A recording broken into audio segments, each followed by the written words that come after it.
All right. Hello, everyone, and welcome. Welcome. So happy to see you here with me today. And just want to give a warm welcome to everyone joining us live, as well as those that are going to catch us on the replay. So, Leslie Bytel here for those that don't know me, and I'm a business coach and mentor for health professionals in private practice. And I am joined today by Kim Foster. Really excited to be able to get to know Kim better. Kim and I have actually kind of been traveling in the same circles, I would say for several years now. Wouldn't you say, Kim? Yep, I would say that's accurate.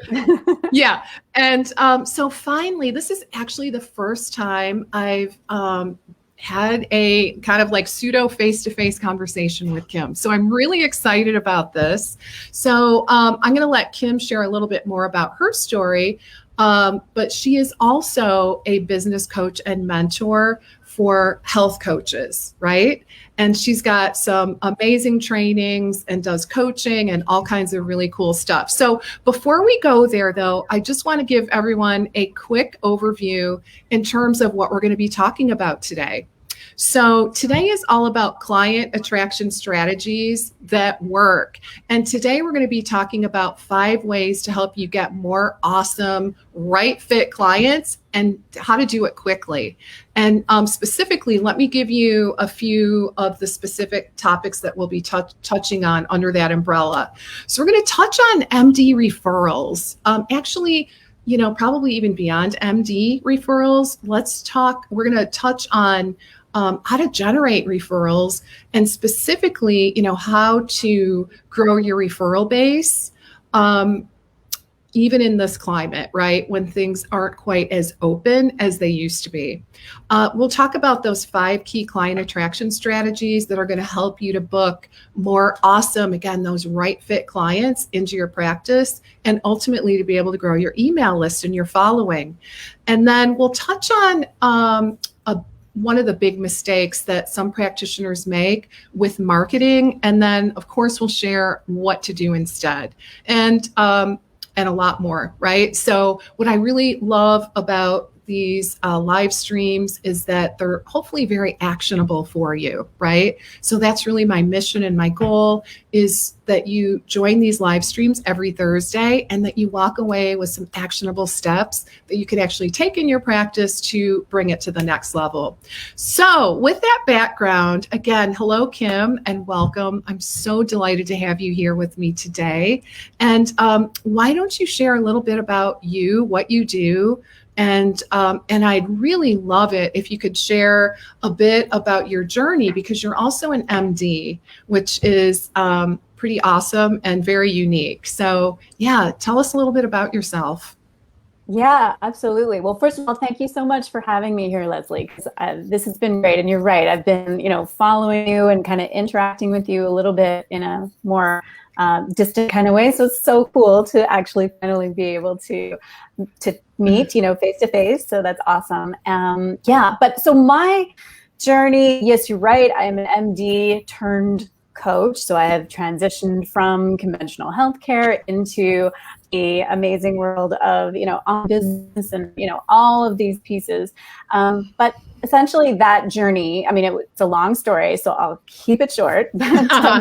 But it began after I experienced all the frustrations and limitations of like traditional healthcare and conventional healthcare system. And really, because I functioned for many, many years as a family doctor. And so, I think that probably your audience can guess about, the various limitations and frustrations that I faced in the healthcare world. But when I discovered this realm of health and wellness coaching, which wasn't a thing when I first went through for my training, like when I first was a bright-eyed, bushy-tailed medical student, just wasn't a thing. And then it became a thing through the course of my career in primary care. But when I discovered that this actually was, it really, it was everything that I actually had wanted to accomplish and create for myself when I went to medical school. And so it changed everything for me. It shifted me into a whole new trajectory for my career. professionally and personally. I pivoted to coaching. I learned everything I could about coaching and the wellness world, which is very different than the like sick care model, like the healthcare model. Right. And just, you know, totally immersed myself in that. And then also discovered the amazing world of business, like business and marketing, which I, of course, you know, didn't learn anything about that in my medical education, but really discovered that I loved all of that side too. And then kind of doubled down and kept on like learning, following down the rabbit hole of learning and becoming trained in business coaching. And so now I function as a business mentor, like you said, for health and wellness entrepreneurs to help them build their business. And this is how, I mean, it's so incredibly satisfying for me because it's really how I magnify my impact, right? Instead of me just like functioning 10-minute visit, help one person, 10-minute visit, help one person. Now I get to help the helpers and I get to help the people who are then going to go out and actually make a difference in people's lives. And so it's very rewarding for me that way. I love that. Yeah. So I am curious. And I know you and I were chatting a little bit about this before we push the live button.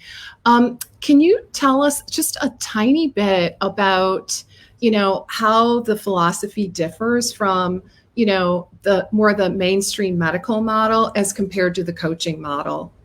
I think that's an interesting point to just talk about briefly. What are your thoughts?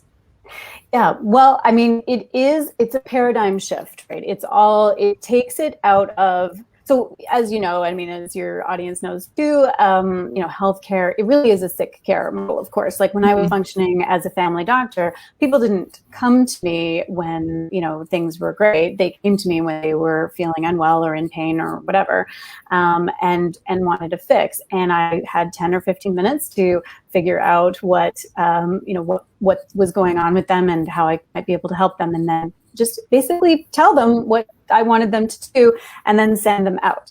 And of course, you know, that's just the beginning of the story. It's hardly, you know, the complete how, because people are then of course left to figure it all out on their own, like to figure out, well, what do I actually do? How do I change this? How do I implement this in my life? Where do I even start?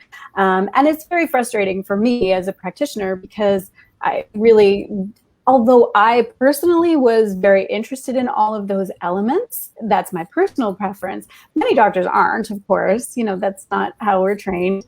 But I really didn't have the time to help people in that way. It just is not set up that way, right? So then people would come back and see me a few months later, and of course, hadn't really been able to change too much because changing your lifestyle, changing your diet, changing what, you know, your habits, that's really hard stuff to do. And you know, and so it felt like there was this huge piece that was missing.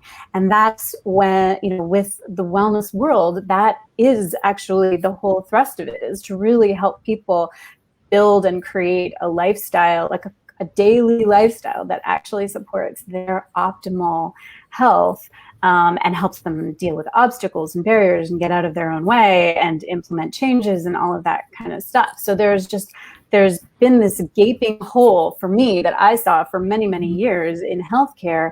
And now the wellness world, in particular, like, you know, coaching and all of that, it really is positioned to fill that gaping hole that has been there to make a huge difference in people's lives.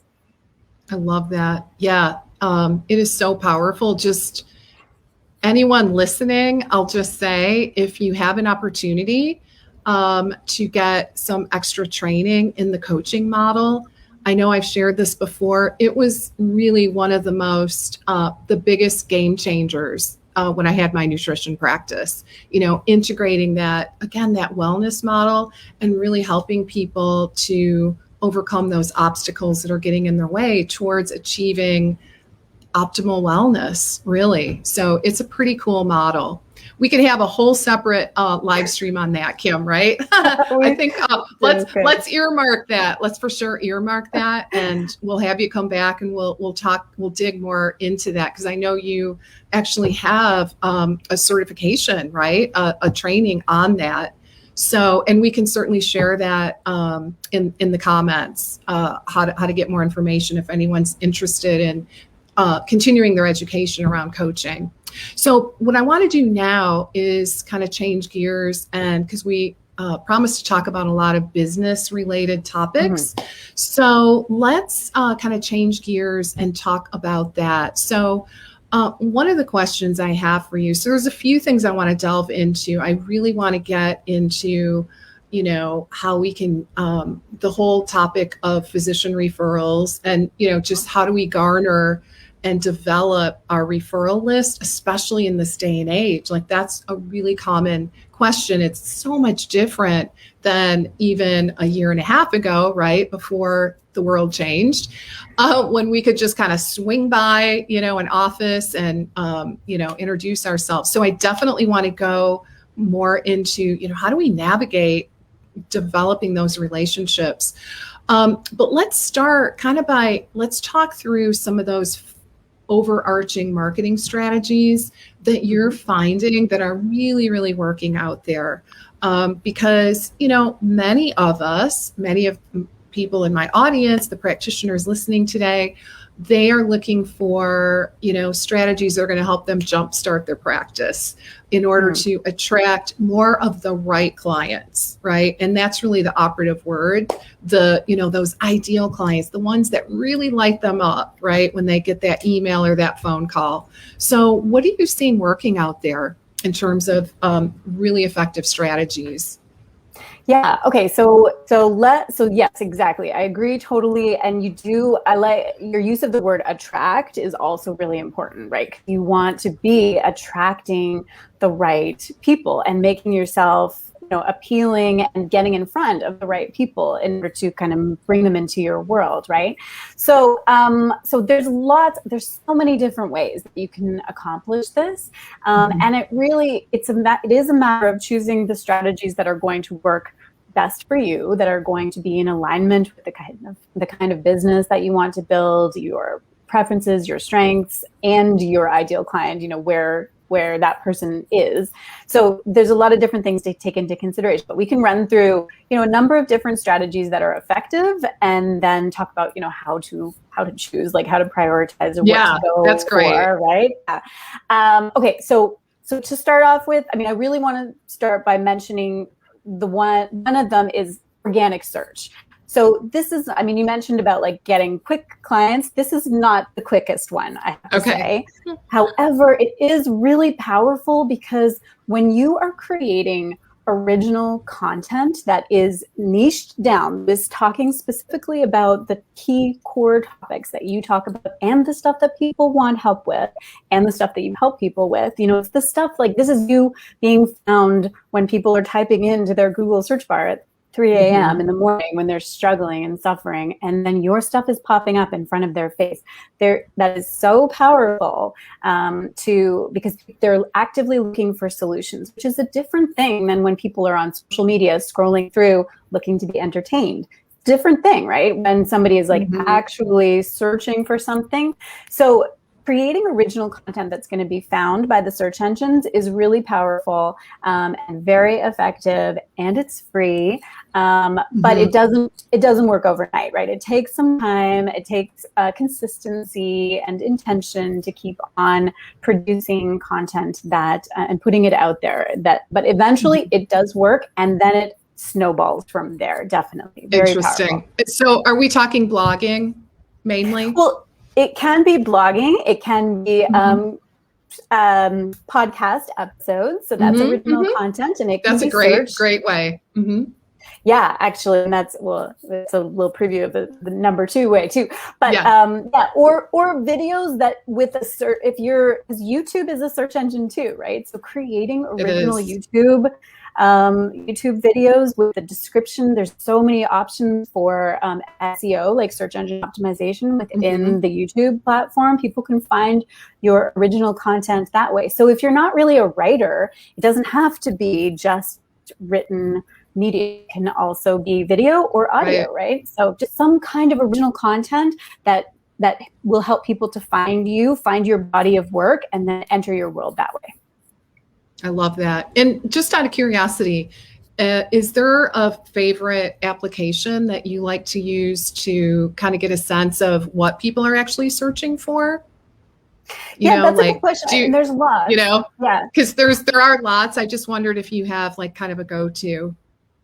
Actually, it's funny. My go-to and what I use personally, because I have a YouTube channel, and that's where I put a lot of original content. And I use a tool. It's called TubeBuddy. It's a great like keyword tool. I just plug in like the title that I'm kind of thinking about or playing around with for a particular video.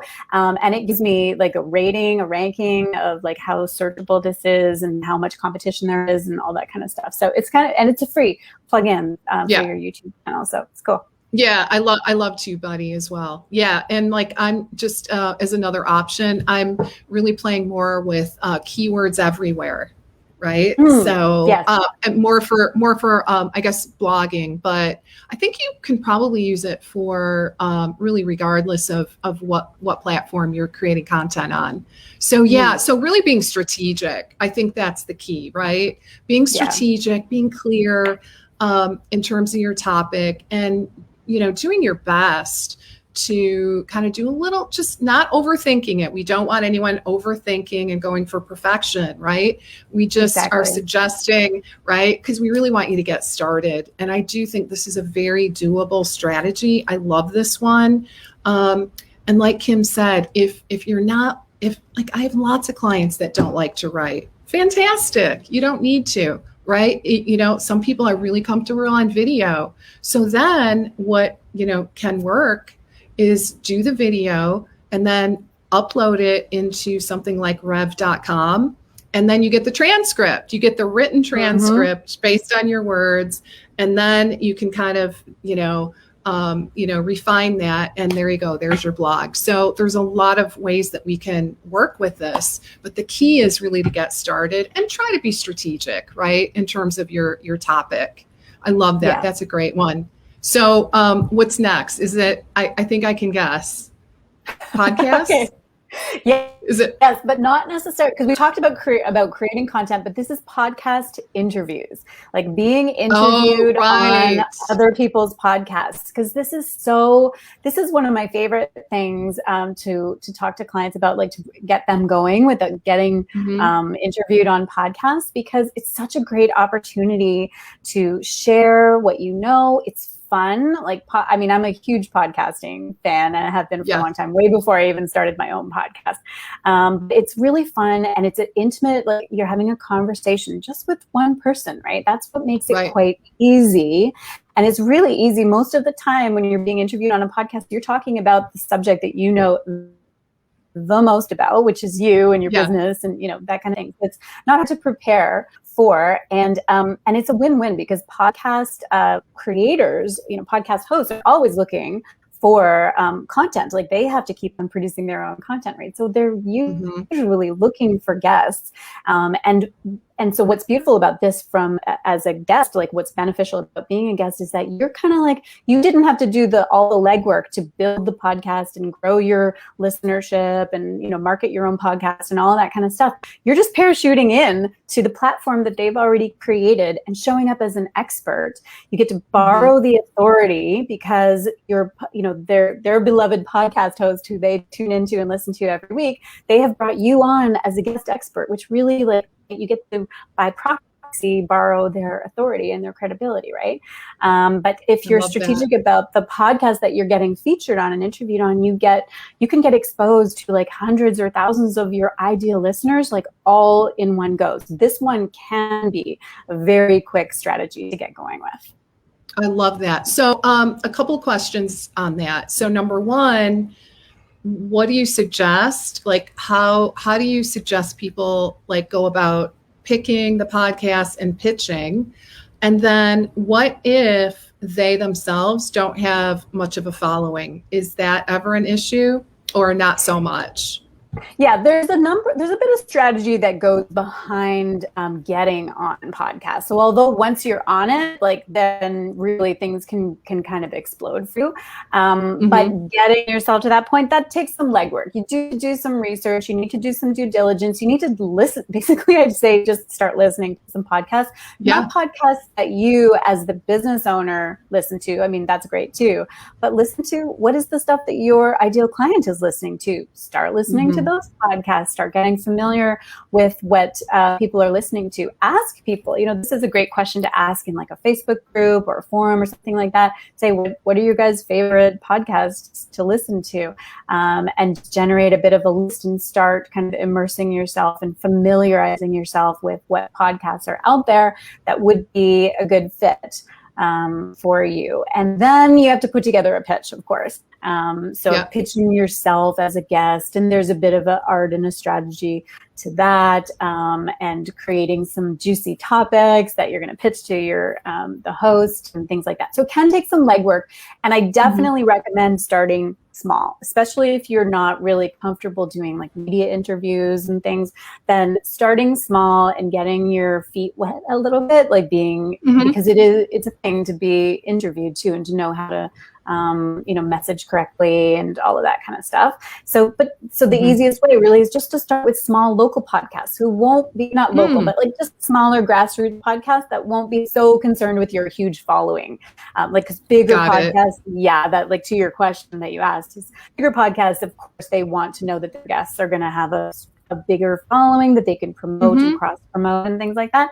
But if you're starting with kind of smaller podcasts, then there's less requirement along the lines. That's great. I love that idea. So and with Facebook groups, I know it's a little different strategy, but with my clients, like sharing and getting active inside of private Facebook groups, like that's a little tricky now, right? So kind of like what you're saying, the people that seem to have more success, instead of doing these giant Facebook groups where they're really monitoring everything, where they're having more success are like local groups where they have something, like they're one of the people, right? Like they belong in the group, like local moms, Facebook groups, things like that. Things, those really seem to be more effective.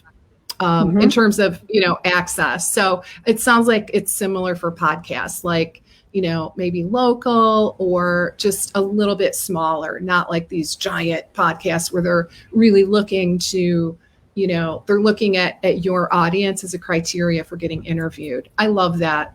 I always share with my clients, I just feel like getting out there and talking and speaking and just, network, like old-fashioned networking, right? And collaboration. Like, I just think that is the best. So getting on podcasts, definitely love that. So what's next?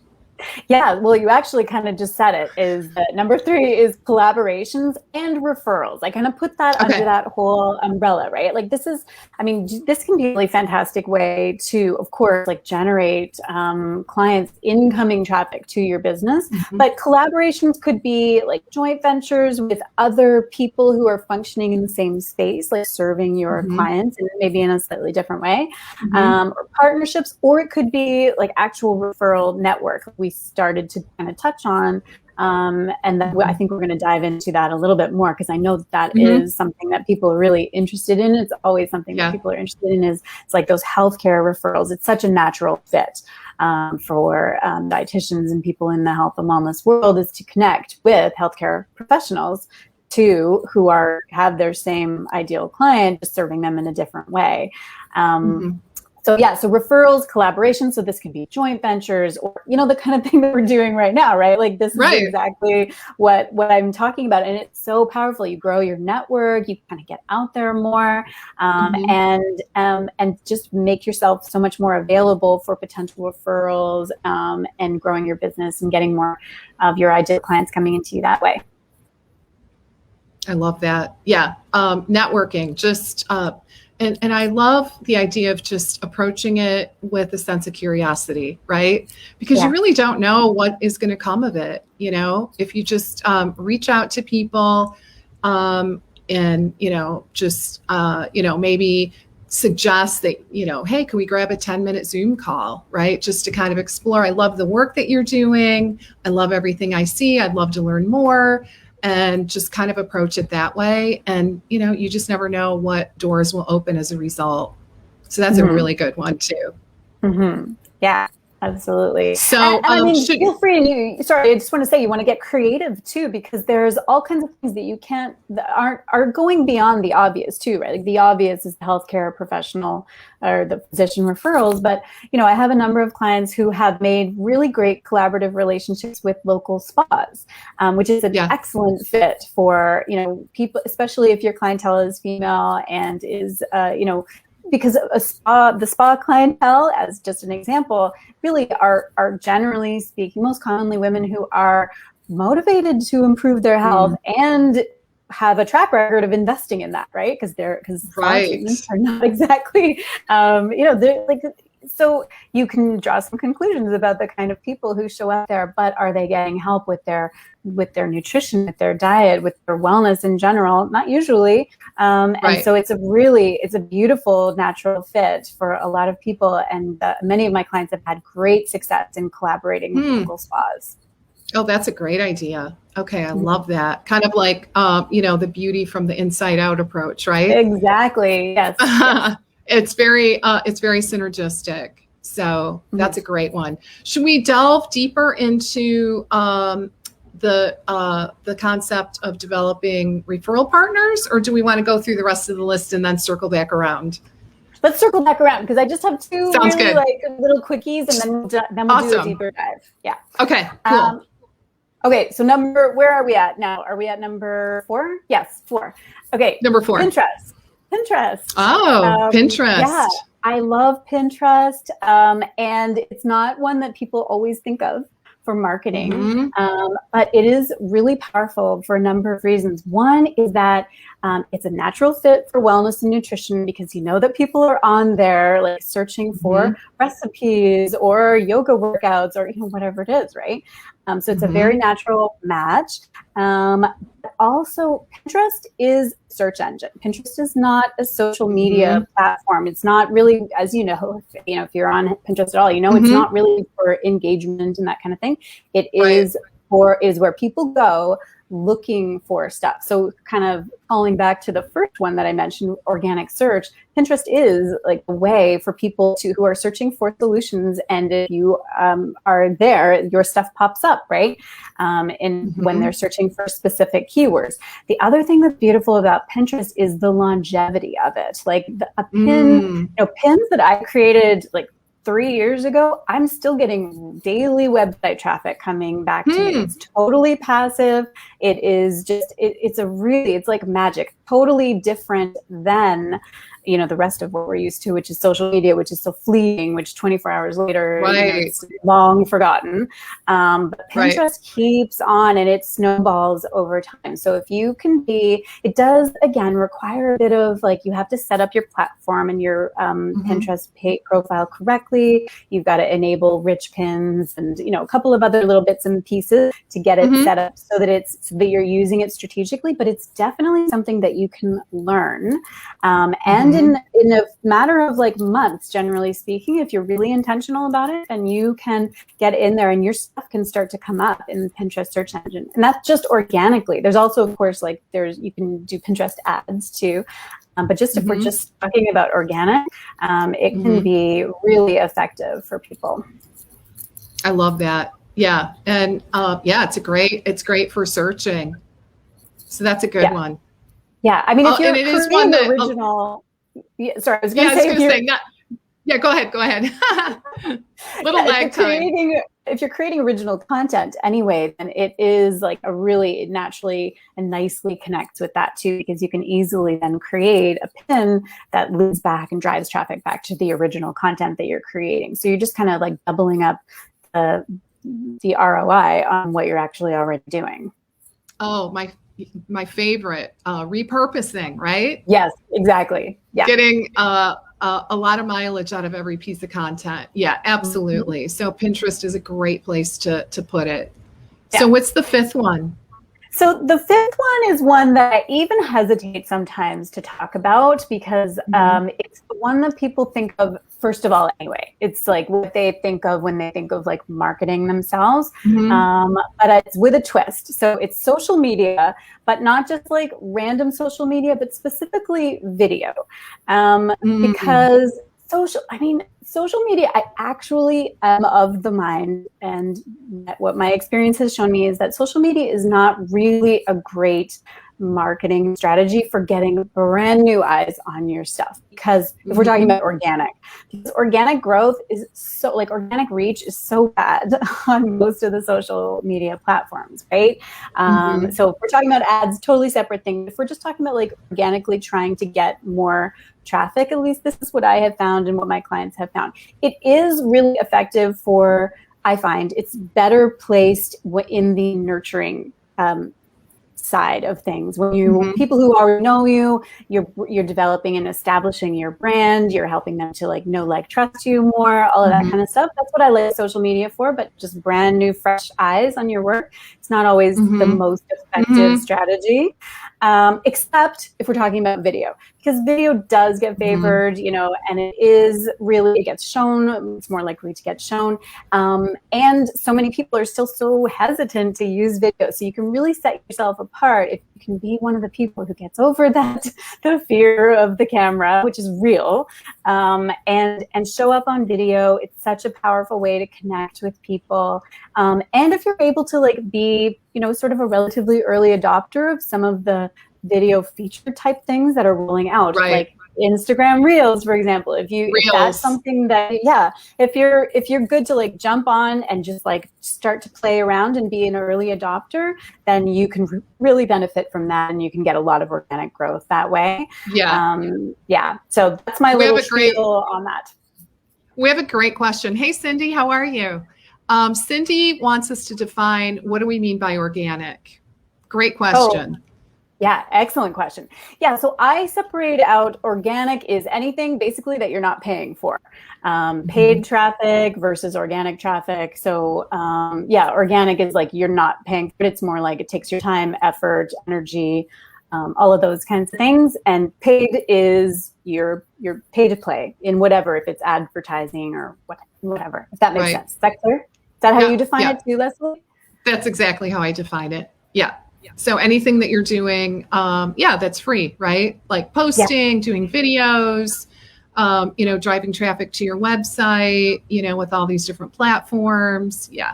And then then the other side of the fence is our paid ads, right? So paid advertising on Facebook, Instagram, like really all the platforms. So we want to do as many effective organic strategies as possible.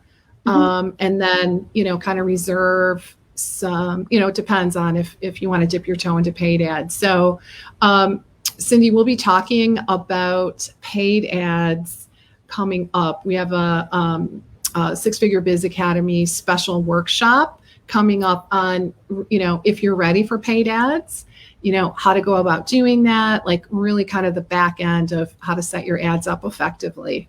So that is forthcoming. So great. So those are 5 really great strategies. I love every single one of them. And and really how, I guess, probably what I'm going to guess the audience is wondering is how to prioritize. Can you give everyone a little bit of a sense? Because it could be a little bit overwhelming, right? To think, oh my gosh, like, where do I even start? What do you think about that, Kim? Yes.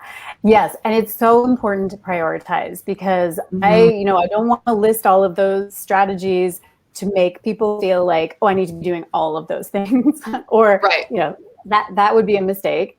So it is really important to focus. Focus is just crucial, right? Especially when it's just you're a solopreneur, you don't have a big team necessarily. Like if it's just, so you need to be able to focus and prioritize. So essentially how to choose it's a matter of knowing yourself. It's a matter of knowing, Mm-hmm. You really have to do a deep dive into your preferences, into your strengths, your brand, your personality, and also know your ideal client. So for example, like, is your ideal client, is this person listening to podcasts? Then awesome, like, then do the podcast interviewing strategy, get in on the podcast that she is listening to. But so if she's not a podcast listener, then, that's obviously one that you're not going to focus on.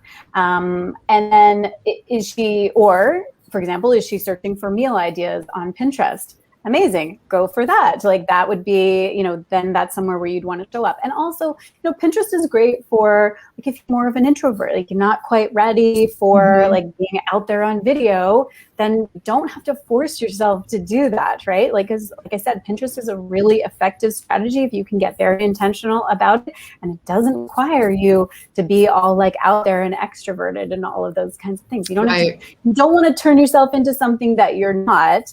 I mean, I am all about pushing your comfort zone, right? Like, you have to do that.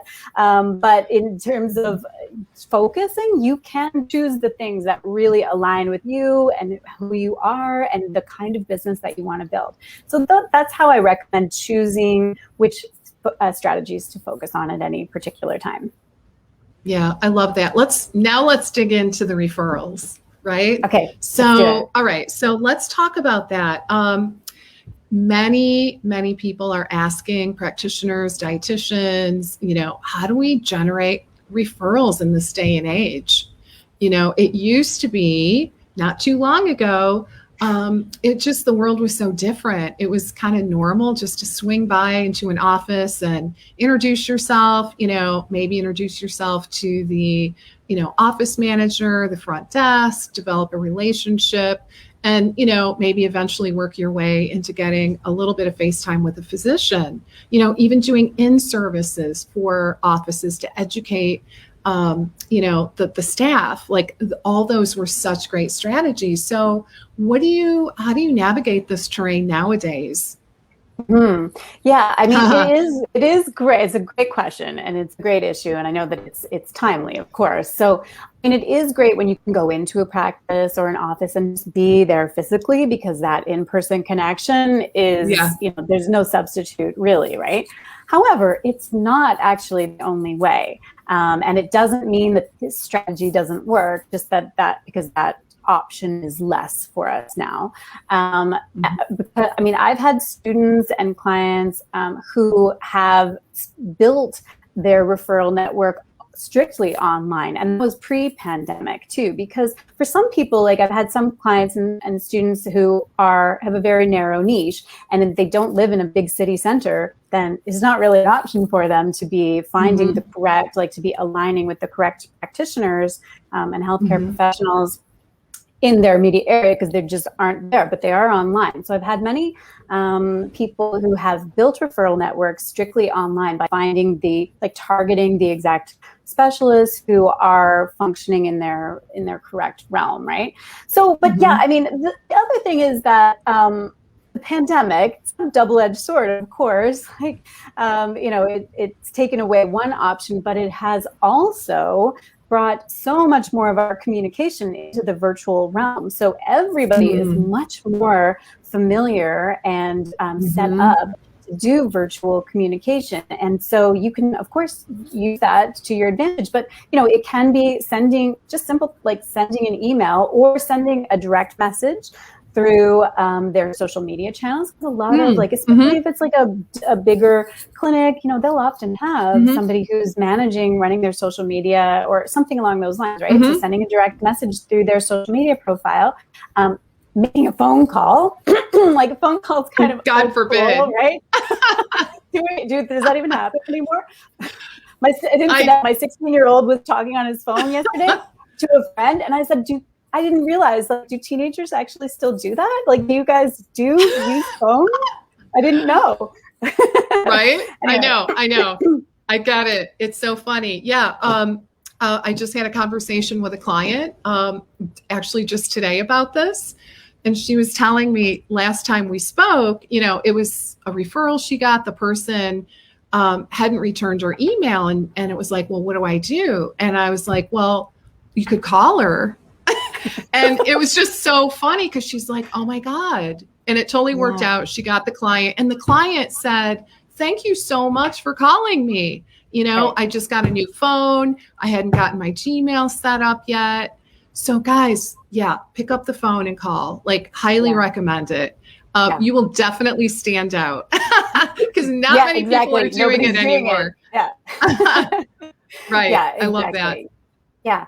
But with your, like with what you mentioned about doing in-service, you know, you can absolutely do that stuff virtually also. Like you can offer to do a free virtual workshop that, you know, just for the clinic that they can advertise, you know, to their patients, or really effective thing is to invite a physician on to, you know, be a guest on your podcast if you have a podcast, or your IGTV show, or interview them as an expert. Like that kind of thing can all be done virtually. And it's nice, it's quick and easy, and really like fits in with what physicians usually are looking for, which is something that they can do quickly and easily, and they don't have to like find parking for, or whatever kind of thing. Like it's like it's just a virtual meeting.